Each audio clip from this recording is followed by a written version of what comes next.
This is California Edition. I'm Brad Pomerance. I'm glad you're with us. If you love political analysis, and I know you do, you'll want to stick around for this half hour. We'll be speaking with three professors from UC Riverside. We're going to be starting with Martin Johnson. He is actually the chair of the UC Riverside Political Science Department. We'll be talking about the election generally with Martin. Then we move to Loren Collingwood. He's also a professor at UCR talking about Latino voters. And then Karthick Ramakrishnan. He's an expert in Asian American voting patterns.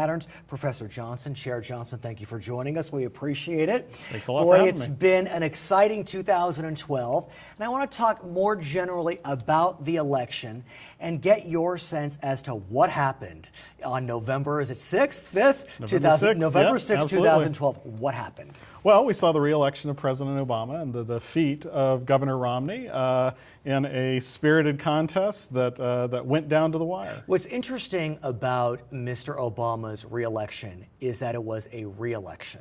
Sure. It's one thing to elect an African-American man to president. It's another thing to re-elect him. I mean, that really says a lot about America.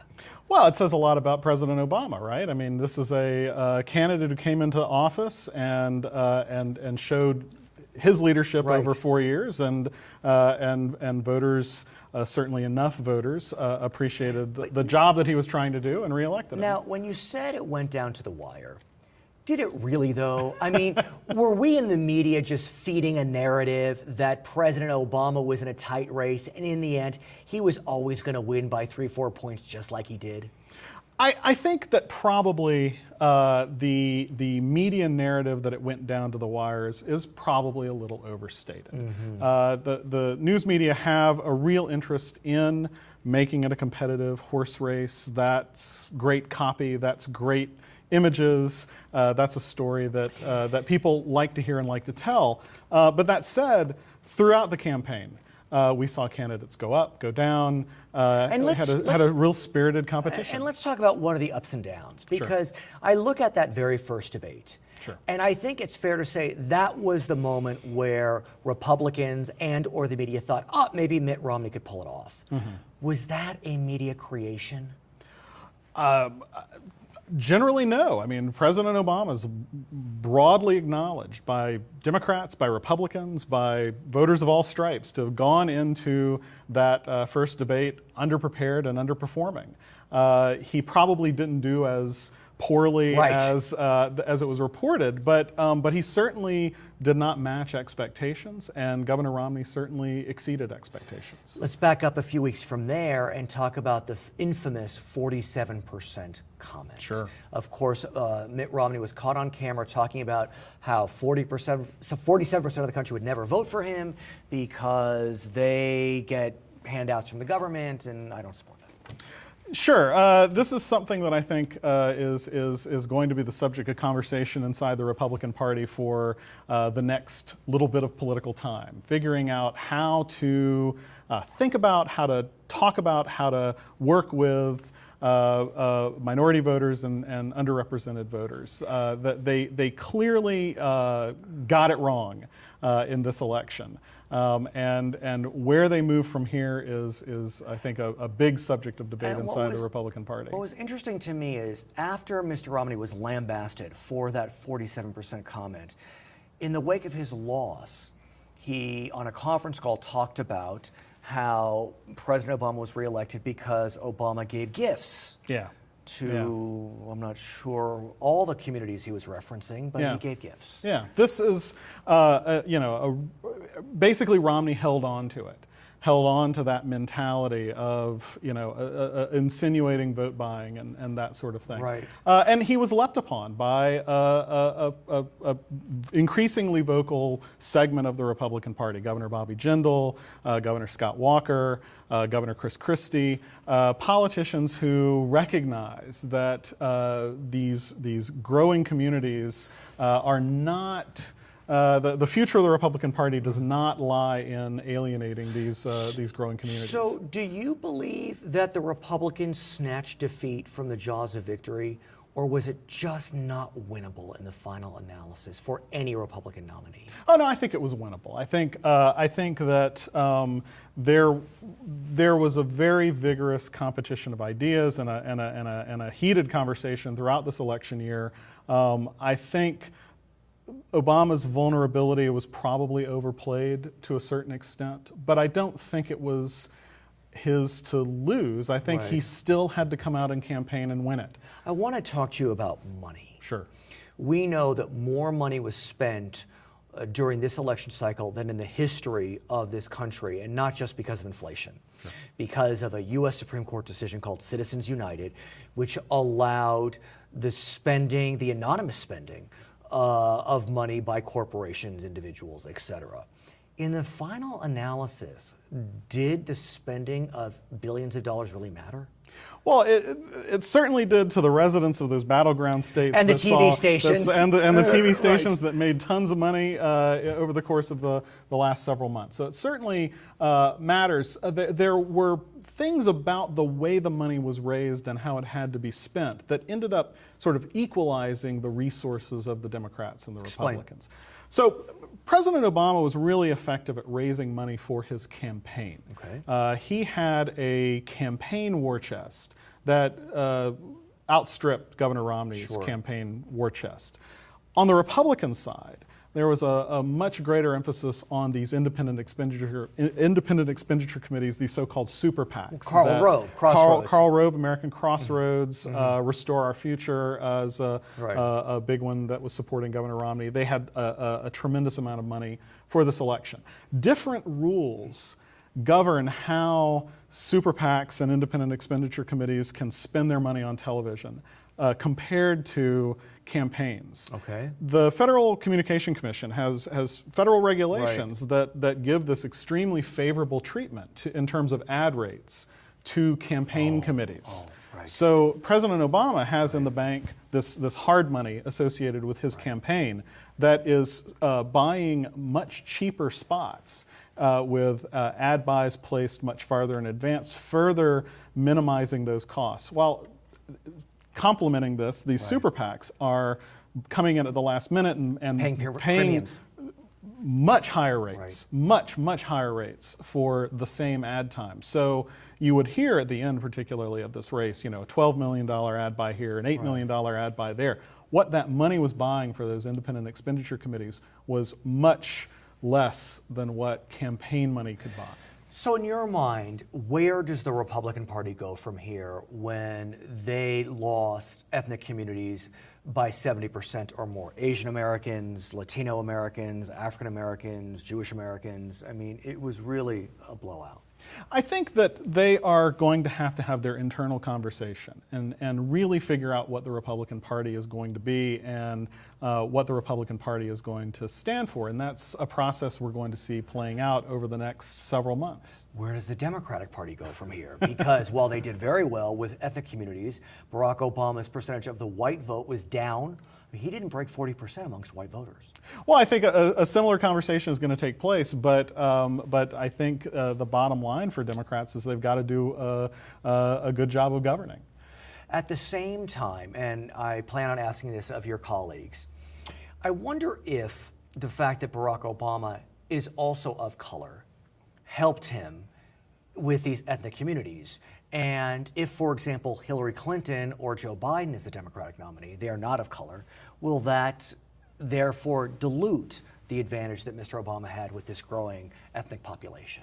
Sure. So, there is perhaps a sense in which persons of color could look at President Obama and say, gosh, maybe he's like me, maybe this is somebody that I want to support. But all voters are listening to candidates and the policies that the candidates are advocating and their perspectives on important issues of the day. I wouldn't be so quick to say that an Anglo candidate can't campaign well among these underrepresented minority groups. His name is Martin Johnson. He is the chair of UC Riverside's Political Science Department. When we come back, we'll be speaking with Loren Collingwood, also a professor at UC Riverside. I'm Brad Pomerance. We'll be right back on California Edition.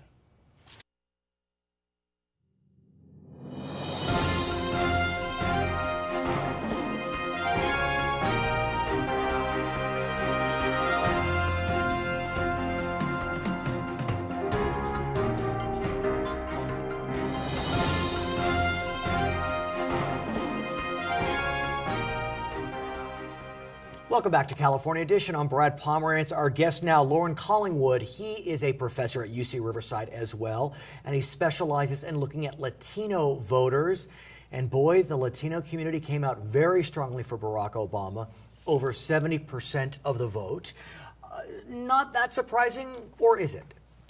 It's not that surprising until you look at the 2004 vote, which Kerry did not nearly as well.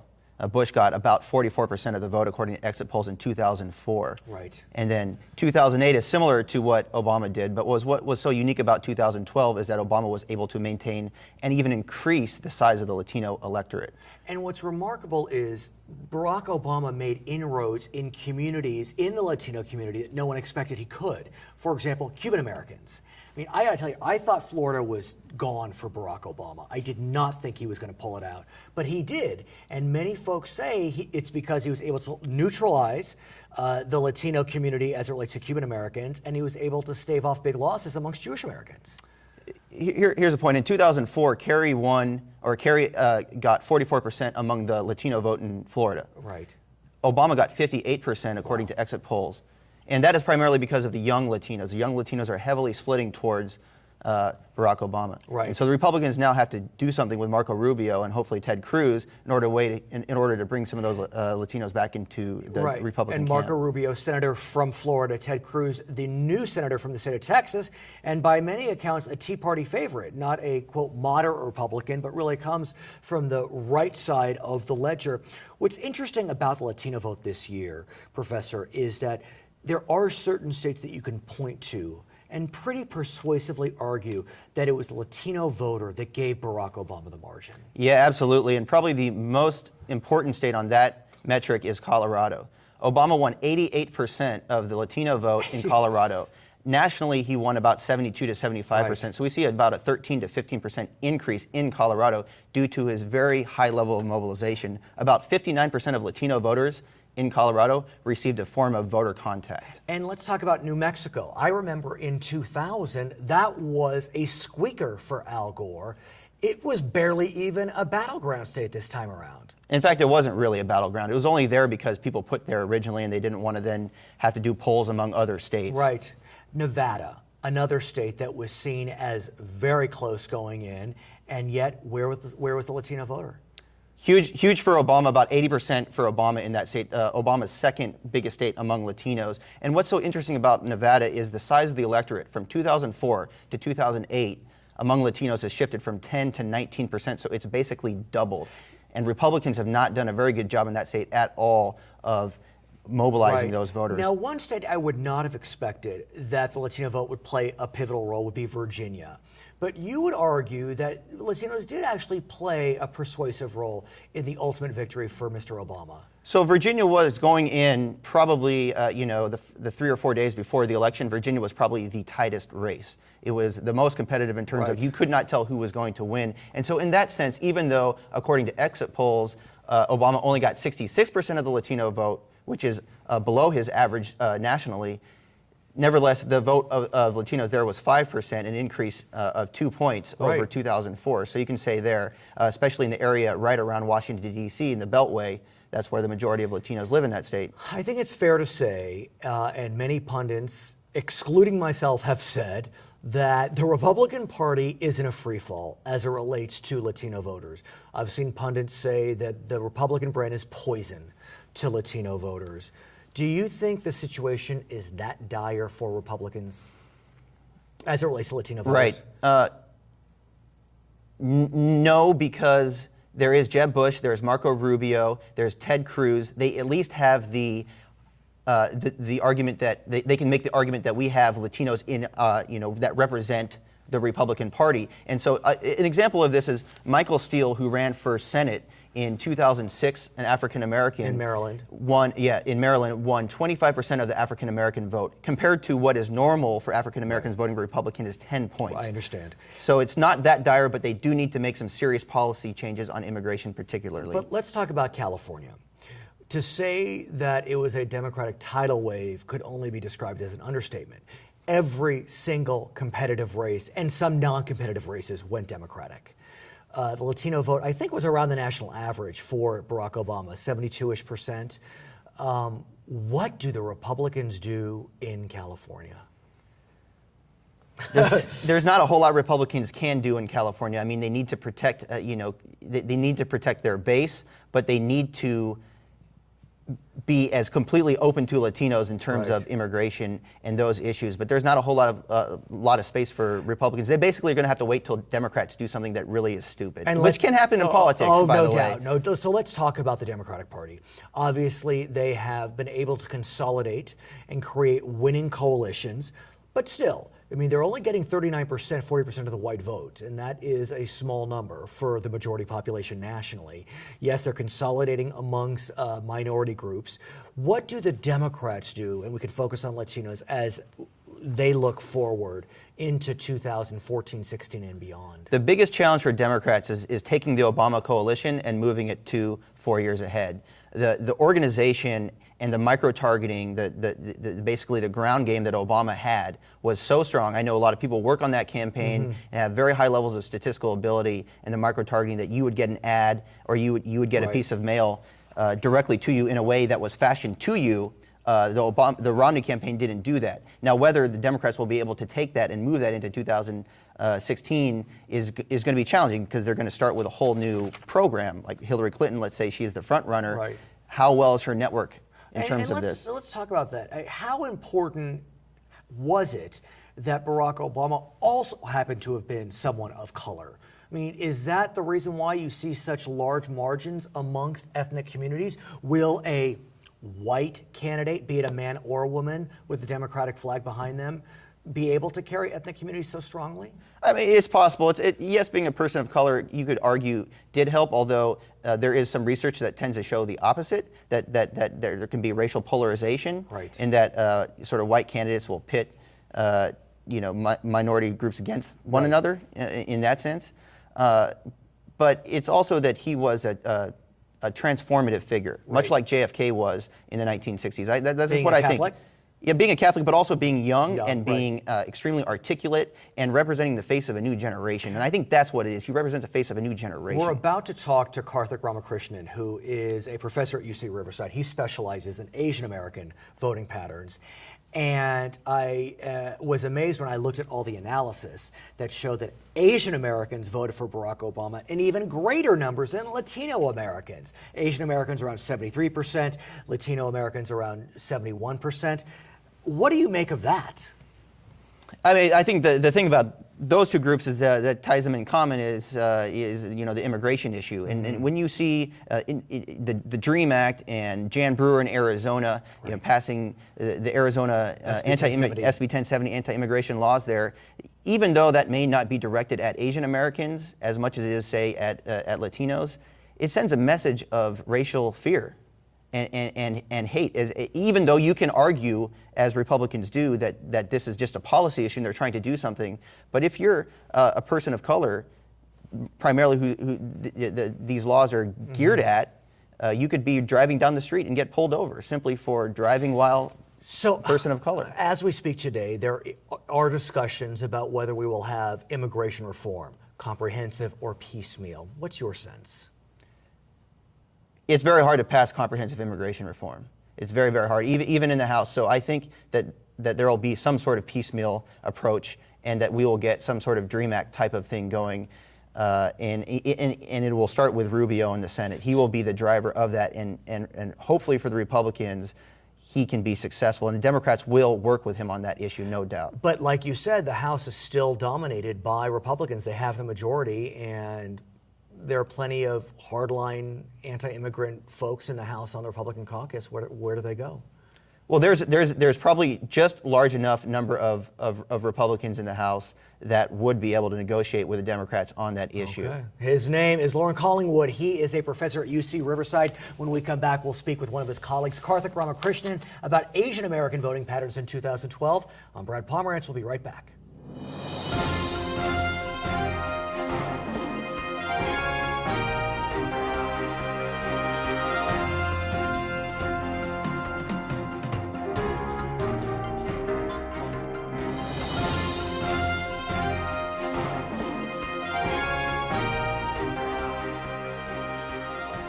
Welcome back to California Edition. I'm Brad Pomerance. Our guest, Karthick Ramakrishnan, he is a professor at UC Riverside. He is also the director of the National Asian American Survey.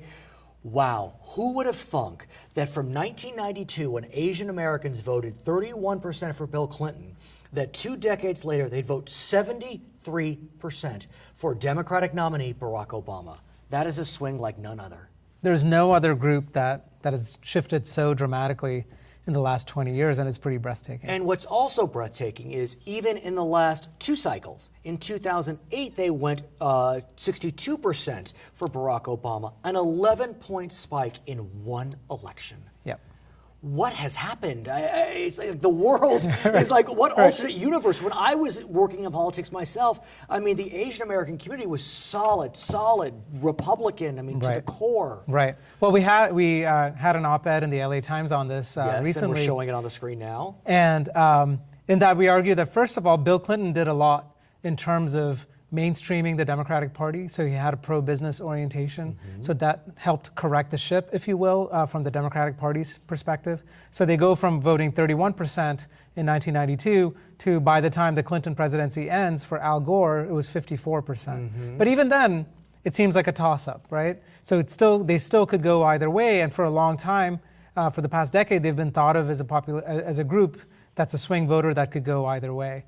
But since then, you've had developments, especially in the Republican Party, particularly on immigration, but even some of the Christian conservatism that's a very vocal and public face of the Republican Party that has hurt the Republican Party when it comes to outreach to Asians. Think about it. The Asian American community voted in greater numbers for Barack Obama than the Latino community. Right.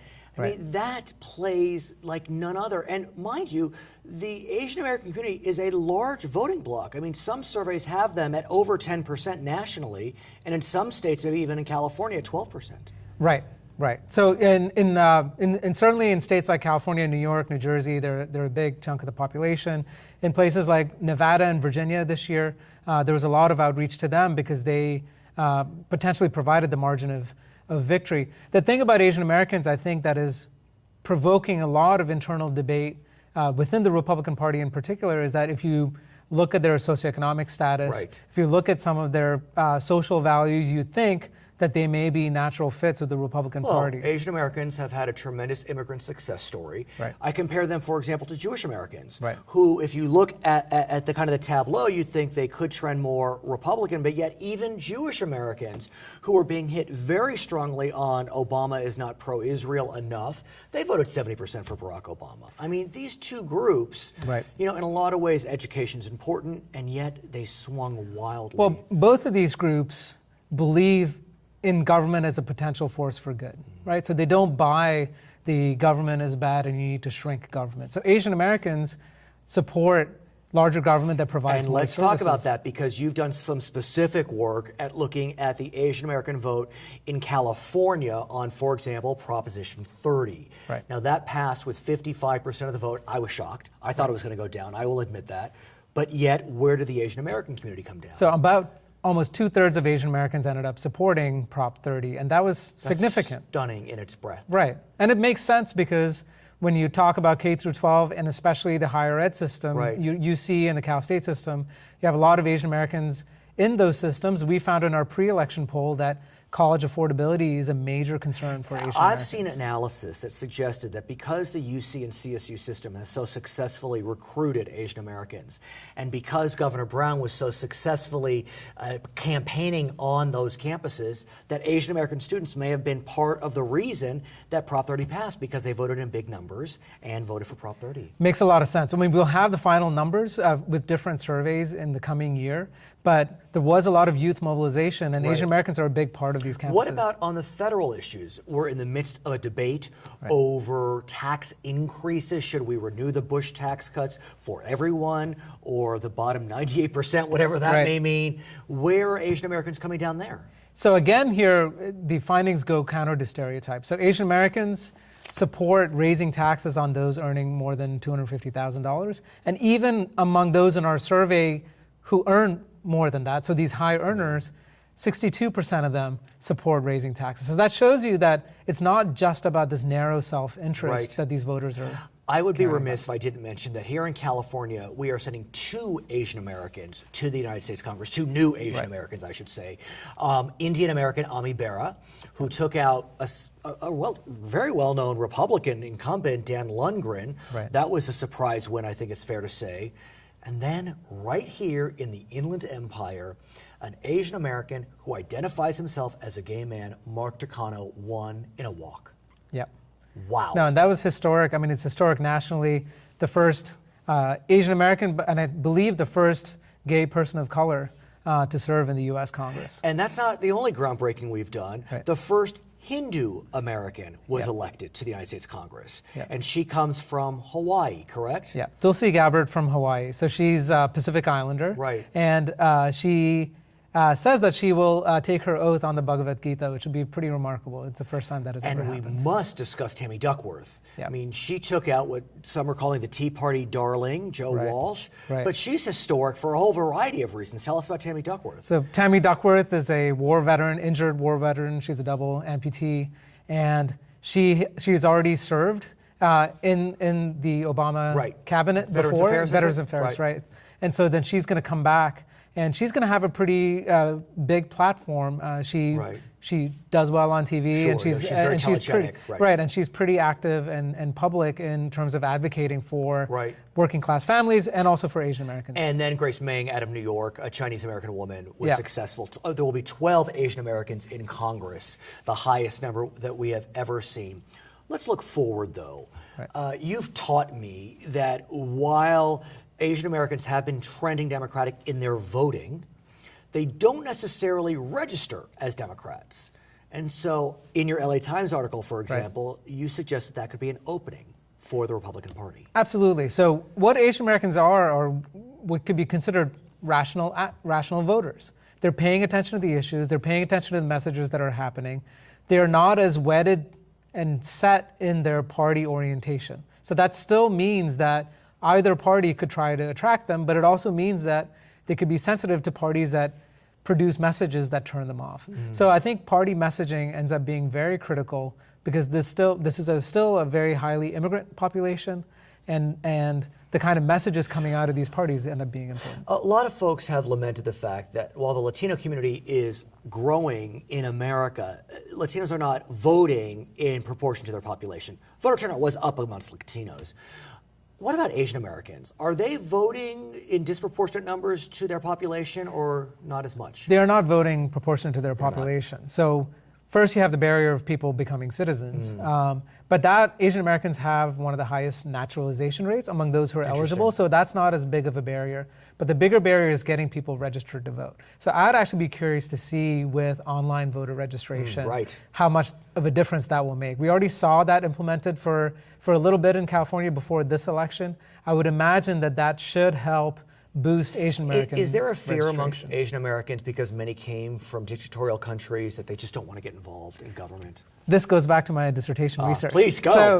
So when you look at groups like Vietnamese, you think, oh, they're coming from repressive regimes and therefore they're more motivated to participate. But we actually find, generally speaking, and if you look generally at Asian Americans, but also if you look at white immigrants too, those who come from repressive regimes or communist countries are less likely to participate. You have to be honest with me.